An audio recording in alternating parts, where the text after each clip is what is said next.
Tanda kurung dalam terjemahan Al-Quran. Kenapa ada dan mengapa bukan masalah? Banyak orang Kristen mempertanyakan tanda kurung pada terjemahan Al-Quran.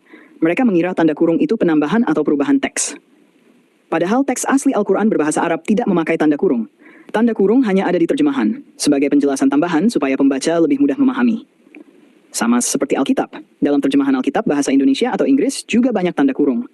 Bahkan sering tanda kurungnya justru mengubah konsep ketuhanan mereka sendiri. Fungsi tanda kurung dalam terjemahan Al-Quran. Kata penjelas tambahan bahasa Arab sering ringkas. Pelaku, objek, atau keterangan kadang tidak ditulis kalau sudah jelas. Bahasa Indonesia-Inggris butuh subjek-objek jelas agar enak dibaca. Contoh umum. Kata, mereka, yaitu yang, ditambahkan supaya kalimat tidak janggal. Menunjukkan tafsiran paling umum. Kadang mufasir memasukkan penjelasan yang paling dikenal supaya pembaca awam langsung paham. Mempermudah membaca untuk non-Arab, tanpa tanda kurung, terjemahan akan terasa patah atau aneh bagi pembaca awam. Analogi gampang, ia lantas membalas pukulannya. Pembaca bingung, siapa yang membalas? Si A atau si B? Kalau ditulis, ia yaitu si lantas membalas pukulannya. Jadi lebih jelas.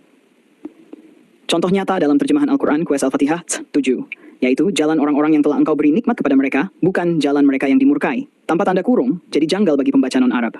Qur'an Al-Baqarah 2, kitab Al-Quran ini tidak ada keraguan padanya, petunjuk bagi mereka yang bertakwa. Kalau tanpa tanda kurung, pembaca awam akan bertanya, kitab apa? Qur'an An-Nas 12:6, dari kejahatan jin dan manusia. Tanpa tanda kurung bisa ditanya, dari apanya jin dan manusia? Contoh tanda kurung dalam Alkitab. Alkitab sendiri banyak memakai tanda kurung. 1 Yohanes 5:7, Johanin koma. Di edisi lama tertulis di sorga Bapa, Firman, dan Roh Kudus, dan ketiganya adalah satu. Bagian ini sering dicantumkan dalam tanda kurung atau catatan bahwa kalimat itu tidak ada di naskah Yunani kuno. Versi modern banyak menghapus karena dianggap interpolasi tambahan belakangan. Matius 4, mereka akan menamakan dia Immanuel yang berarti Allah menyertai kita. Versi Inggris KJV, and shall call his name Emmanuel, which being interpreted is God with us. Keterangan God with us bukan bagian asli teks Ibrani, itu tambahan penerjemah. Kesimpulan, di Al-Quran, tanda kurung hanya untuk membantu pembaca non-Arab memahami grammar. Di Alkitab, ada tanda kurung, catatan tambahan, bahkan teks sisipan, seperti Yohanes 5:7 yang mengubah ke konsep ketuhanan mereka sendiri. Kalau orang Kristen bertanya, bukankah Al-Quran diturunkan dalam bahasa Arab agar mudah dipahami?